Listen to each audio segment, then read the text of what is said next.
Hello dears, എനിക്ക് കിട്ടിയ ഒരു അറിവ് പങ്കുവയ്ക്കുവാണേ. ഈ വീഡിയോ കാണുന്ന പലരും വിചാരിക്കുമായിരിക്കും, ഇത് ആർക്കും അറിയാൻ വയ്യാത്ത, ഇതെല്ലാവർക്കും അറിയാവുന്ന കാര്യമല്ലയോ എന്നൊക്കെ ചിലപ്പോൾ എന്നെ പരിഹസിക്കുമായിരിക്കും. പക്ഷേ ഞാൻ ഒരു 3-4 ദിവസം മുമ്പാണ് ഇത് ഇങ്ങനെ ചെയ്യുന്നതിനെ പറ്റി അറിഞ്ഞത്.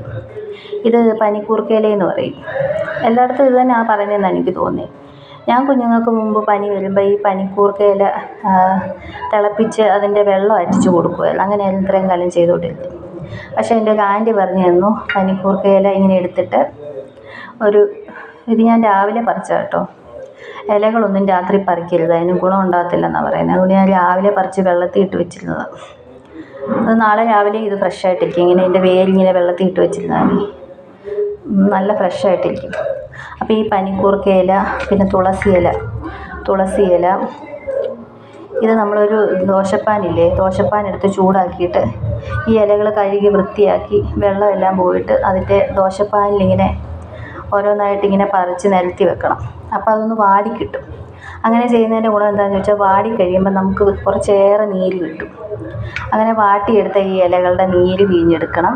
എന്നിട്ട് ഒരു കഷ്ണം ഇഞ്ചി ചതച്ച് അതിൻ്റെ നീര്, ഒരു നാരങ്ങ മുറിച്ചതിൻ്റെ പകുതി അതിൻ്റെ നീര് ആവശ്യത്തിന് എടുത്താൽ മതി കേട്ടോ. നമുക്കറിയാമല്ലോ,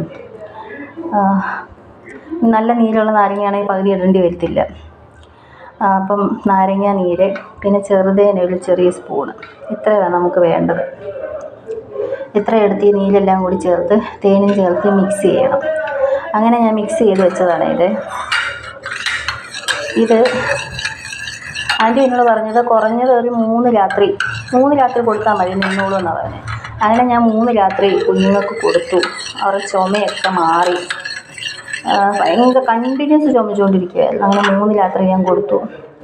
പിന്നെ ഞാൻ വിചാരിച്ചു, നമുക്കിവിടെ ഇല ഉള്ളതുകൊണ്ട് 2 ദിവസം കൂടെ കണ്ടിന്യൂ ചെയ്യാമെന്ന് വിചാരിച്ചു. അങ്ങനെ ചെയ്തുകൊണ്ടിരുന്നപ്പോൾ ഞാൻ ഓർത്തത്, കുഞ്ഞുങ്ങളുടെ ചുമ നിന്നല്ലോ, അപ്പം അറിയാൻ പറ്റാത്ത ആരെങ്കിലും ഉണ്ടെങ്കിൽ അവർക്ക് വേണ്ടി ഒന്ന് ഷെയർ ചെയ്യാമെന്ന് വിചാരിച്ച് അങ്ങനെ ചെയ്തതാണ് വീഡിയോ കേട്ടോ. ഇത്രയൊക്കെയാണേ: പനിക്കൂർക്കയില, തുളസിയില, ഇഞ്ചി, നാരങ്ങ, ചെറുതേൻ, ഇത്രയും. 1 സ്പൂൺ ചെറുതേൻ ചേർത്താൽ മതി കേട്ടോ. അങ്ങനെ മിക്സ് ചെയ്ത് രാത്രി കിടക്കുന്ന സമയത്ത്, അപ്പോൾ ഫുഡെല്ലാം കഴിച്ച് രാത്രി ഉറങ്ങാൻ പോകുന്ന സമയത്ത് ഇതിന് 1 സ്പൂണ് കുഞ്ഞുങ്ങളുടെ വായിലൊഴിച്ച് കുടിപ്പിക്കണം കേട്ടോ. നല്ലതായിട്ട് മാറും, ചുമയൊക്കെ നന്നായിട്ട് മാറും. എല്ലാവരും കുഞ്ഞുങ്ങൾക്ക് ഉണ്ടാക്കി കൊടുക്കണം. ചുമയും പനിയൊക്കെ ഉള്ള കുഞ്ഞുങ്ങളാണെങ്കിൽ എല്ലാം ഇങ്ങനെ ചെയ്ത് കൊടുക്കണം കേട്ടോ. ബെസ്റ്റാണേ. Thank U.